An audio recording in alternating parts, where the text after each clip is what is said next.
দাম কমতে শুরু করেছে চড়া মূল্যের ফলের বাজারে। রাজধানীর কারওয়ান বাজারের খুচরা বিক্রেতারা বলছেন, একদিনের ব্যবধানে আমদানি করা আপেল, কমলা, আঙুর, নাশপাতির দাম কমেছে কেজিতে ৭০ টাকা পর্যন্ত। তাদের দাবি মানছেন ক্রেতারাও। কেজিতে ২০ টাকা ২৫ টাকা কম প্রত্যেক মালের দাম। গতকাল যে আপেলটা ছিল ৩৫০ টাকা, আজকে আবার ৩২০ টাকা। গতকাল নাশপাতি ছিল ৩০০ টাকা, আজকে ২৮০ টাকা। আরও দাম করুক, সহনশীল। তারা লাভ করবে না কেন? তারা তো ব্যবসা করে। কিন্তু সবার কথা চিন্তা ভাবনা করে একটা সহনশীল পর্যায়ে করলে সেই জিনিসটা জটছে মানে। হঠাৎ করে ফলের বাজারে দাম কমতির কারণ, গেল সোমবার রাতে নতুন এক প্রজ্ঞাপনে আপেল, কমলা, মাল্টা সহ লেবু জাতীয় ফল আমদানিতে সম্পূরক শুল্ক ৩০% কমিয়ে ২৫% করা হয়েছে। মওকুফ করা হয়েছে ৫% আগাম কর।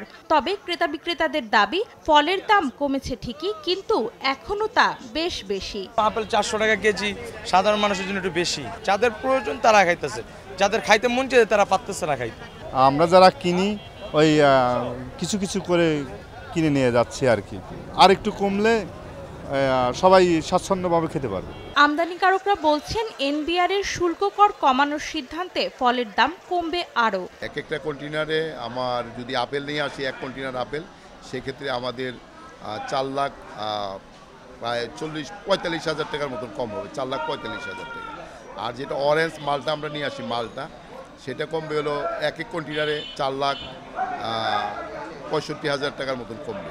আমরা ইতিমধ্যে যারা পাইকারি বিক্রেতা আছি তারা কমে বিক্রি করে দিচ্ছি। আগামী ২-১ দিনের মধ্যে খুচরা পর্যায়ে, ভোক্তা পর্যায়ে এই সুফলটা তারা করতে পারবে।